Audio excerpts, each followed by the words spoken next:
Sport is superstition, science, family, drama, love, theatre. It's everything. That's why we've made a betting brand for sports fans. That's betr. Gamble responsibly. We've got the new ball at the top of the mark, Scoob. First things first, let's talk about the Fighting Irish. O'Donnell, back to your heritage. What an unbelievable game. Oh, brilliant, absolutely brilliant. The Irish, from the moment their skipper set the tone, they went out, they batted positively. I wasn't sure whether 157 was enough, and then sort of 5 or 6 overs in, you thought, well, hell, I think it is enough. And they really dictated every part of the game. They're absolutely brilliant. They deserved their win, albeit you're probably a little bit taken away from it because it was under the DLS method. But what Ireland did from ball one to when the rain intervened, they outplayed England in every facet of the game. Couldn't agree with you more on that. Now, Finch anchored our Perth win. Is that the right momentum going into this game? It helps. It helps. Aaron Finch batted for 18.2 overs, which is probably 16 overs more than he has been doing. You could see he was desperate to just stay out there, get some time in the middle. You don't often get that opportunity in 2020 cricket. Marcus Stoinis came out, played the innings of his life, and sort of allowed Aaron Finch to do that. So is it enough to catapult him into form for the rest of the tournament? Obviously, time will tell, but I don't like it. Against better quality bowling, there will be better bowlers than the Sri Lankan opening bowlers and their medium pacers. It's a wait and see for me. Who does Australia need with the bat? You just mentioned Finch. Is it Stoinis, or are you making a case for Steve Smith?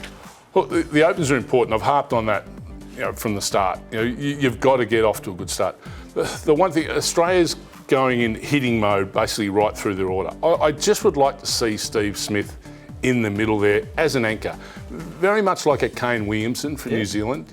They're not out there hitting boundaries all the time, but they're capable in judging their runs, their 2s and 3s into the outfield. I think there's a place and a role for Steve Smith to play here, and I'm not sure whether Australia can win the World Cup without his experience in that middle order. Now, Australia tightened their line against Sri Lanka, but can they restrict an opposition like England, and do we need Maxi to bowl more overs?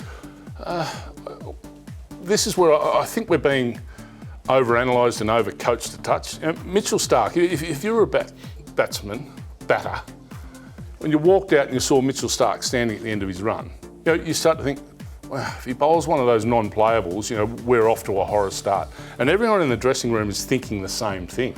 Yet we're bowling him first change and saying, oh, well, he's a better matchup here. I'll tell you where his matchup is best, against the 2 opening batsmen of the opposition, because I think he has a mental ability over them because of what he can do. And I think Australia needs that from a positivity point of view going forward. Well, this is a loaded question because you were one of the great swing bowlers of all time. Never swung a ball in my life. Well, in the backyard, I did make 100 with the tape ball using your bat. But why can't our Australian bowlers swing it like other countries at the moment? Well, I disagree with you to a level. Okay. Mitchell Starc can swing the ball, and that's his key ingredient.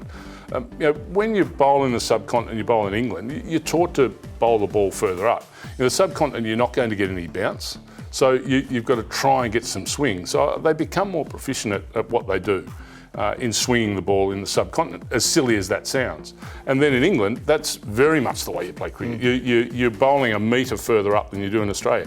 Here we like to bowl into the deck, make it bounce, and that's what you see the majority of our quicks do. But Mitchell Starc is the one guy that can swing a cricket ball. Well, if it's going to be England's night, who does the damage with the bat and the ball? England need Hales, they need Stokes, they need Butler to fire. 2 of those 3 fire, they win the majority of their games. But the heat's on them now.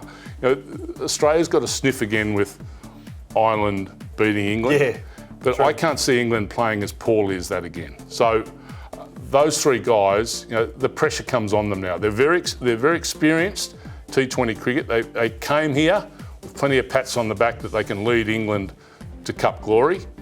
They've now got to stand up. All right, I'm going to put you on the spot. Who wins and why? I think England win. Come on. And the reason I think England win, I don't think they can play as poorly again. They're the second top-ranked 2020 side in the world coming into this tournament. They've just been beaten by the 12th. I think that, if anything, will just bring the best out of them. So I think they're going to be really hard to get over at the MCG.